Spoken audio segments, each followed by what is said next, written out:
Hey peeps, it's Andy Kuhn with FCProducer.com. Thanks for checking out this review of Tiffen's Dfx video film plugin for Final Cut Pro, or that's what I'm going to be showing you on.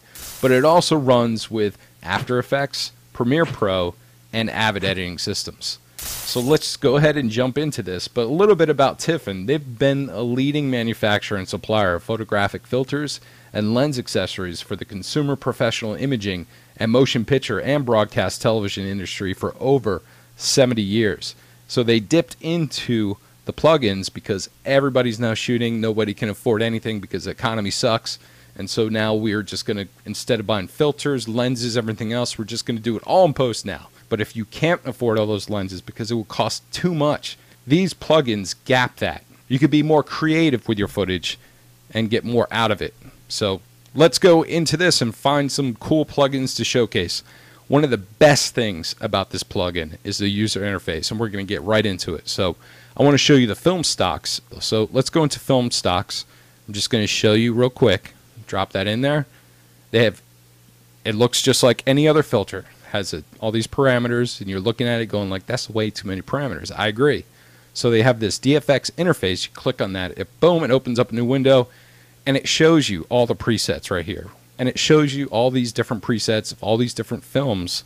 But the great thing is, let me show you the user interface. So I'm messing around, hitting all these film looks, but you can also see side by side what it looks like. Right there, there's a hotel with a film look.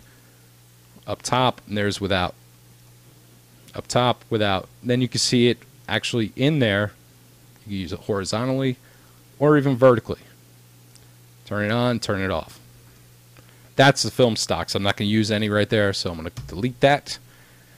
I'm going to use for this one, let's see. We're going to go ahead and drop looks. I'll go into DFX interface. And I love looks. Looks has so many presets in here. And these are kind of looks, very popular looks for film that you might recognize. There's Hollywood black and white, there's moonlight, night vision blue, scary. I mean, I'm in Hawaii. Nothing scary about Hawaii unless a tsunami comes. Sunset, but I'm going to go back and do bleach bypass. And I love that. So once you find what you want to do, you come up here and click done. Or you can come over here and fix all these parameters right here, and you can see it in real time right away. So I like what it does, the preset. I'm going to click done, and boom, done. So I'm going to move on to this, which I was out in the middle of the water. I got seasick, but I did see a whale way out there. I'm going to go ahead and use their, their grads and tints. I'm going to grab their dual grad. Drag and drop, and boom, right away. I don't like that, man. The water now looks like it's polluted. So I'm going to come into the DFX interface, click on that, and then I'm going to go to the presets, and I have magenta blue. That looks nice, but I prefer orange blue because it looks more realistic. The water is blue as can be, and the sky looks like it's about the sun is setting. So I like that. Let's see it side by side. Original with a filter. I like it. I'm not touching it. Click done, and I'm done. It changes it. Now, another thing that this filter set does is it's great if you're doing interviews. If you're shooting a lot of interviews and you don't have the lighting set up, you don't have a lot of the tools, they have filters for lights. It's absolutely stunning. They also have filters for lenses, but I'm going to show you a couple for lights. First thing I'm going to show you is the gobo. If you ever use the gobo, if you're a gaffer, that means you can put light and put little patterns on there and drop it behind your subject. Double click, go into the interface. I'm going to show you real quick how this is done. Has all these different gobo patterns right in there. So, I mean, even it has like soccer, season greetings, splosh, anything you want, spooky trees. So I'm going to come in here and I can move it. I just click that centerpiece, move it to the left. I don't like it though because it's going to be right on her shoulder. I want something a little bit more like right there. You can come over here now and I can bring up the brightness of the gobo. Bring it up. I can also scale it up too. Scale it up. It's right on her side. That's okay. I can bring it down like right here. I could blur it just a little bit so you don't really see what the pattern is. It's a little bit out of in the background, and I'm happy with it. I mean, I would have chose something else, but I just want to show you. You could do a lot of different things in the background, and it's so cool. So I'm going to click done. Boom, it puts it out back there. And also, when you shoot a lot of interviews, sometimes, I mean, if you're a poor shooter or a poor lighter, then you're not going to get enough light on the eyes. And that's very important when you shoot an interview. And I got the eyes here, but I only had one light. I'm not lazy, damn it. I can't afford lights. So I grab a eye light from their DFX light, and I drop it on. And you see right here, let me go into close the gobo, go to DFX interface. And right here, what I'm going to do is I'm going to turn up the brightness so you see it. Those are eye lights. So I just bring it and drop it right on her freaking eyes. Now I can, let's see, scale it back. See, bring it down just a little bit.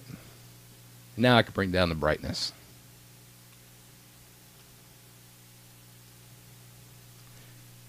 Let's see. Bring that down. Put it right on her eyes. Let's scale it up just a little bit. All right. I'm going to go ahead and blur it just a smidge. And I'm done. So now it's right there. Now, if you didn't know I had it there, you would not know that it's there. So let me turn off the eye light. Turn it back on. Pretty damn cool. Now, the hard part is if she moves her head, which, I mean, she should. She's alive. So you might have to keyframe or make it a little bit bigger so it fits everything. So that could be tough, but that's what you have to do to make it look great. And here's the last thing I'm going to show you. It's called match. I'm going to go ahead and drop it in the filter. And what match does, it matches the texture, the colors, and everything else about the footage that you supply to it. So I'm going to come down here and I say, yeah, I want it to match Van Gogh's sunflowers. I know it's a picture of it. It's not the real thing. But all you do is drop it in the source, click match, boom, there it goes. It just matches the color. You can see it's a little bit more yellow now. There's a little bit of texture if you look a little bit closer. And it gives you that kind of nasty look. I mean, it's terrible for this. Or I could drop in Mona Lisa. Drop in Mona Lisa, click match, and it gives it a little more texture. So I see more texture in this one. But again, I'm not really happy with that. So what I'm going to do is I'm going to come in and drag one of these beautiful Hawaii shots. I'm going to click match, and it will match that. It's a little more blue, light. I'm just going to go ahead and clear it. Actually, I'm going to take off match. Just want to show you how cool that is. That's just a little bit of what these filters offer. So I highly endorse Tiffen Dfx. It's so easy to use, and I'm going to be learning this on and on again. Every time I get new footage, I'm just going to keep going through all this fun plugins and see what I can come up with. So thanks again for checking out this awesome plugin. Go to tiffensoftware.com, check out their products, and I'll see you later, peeps. Peace!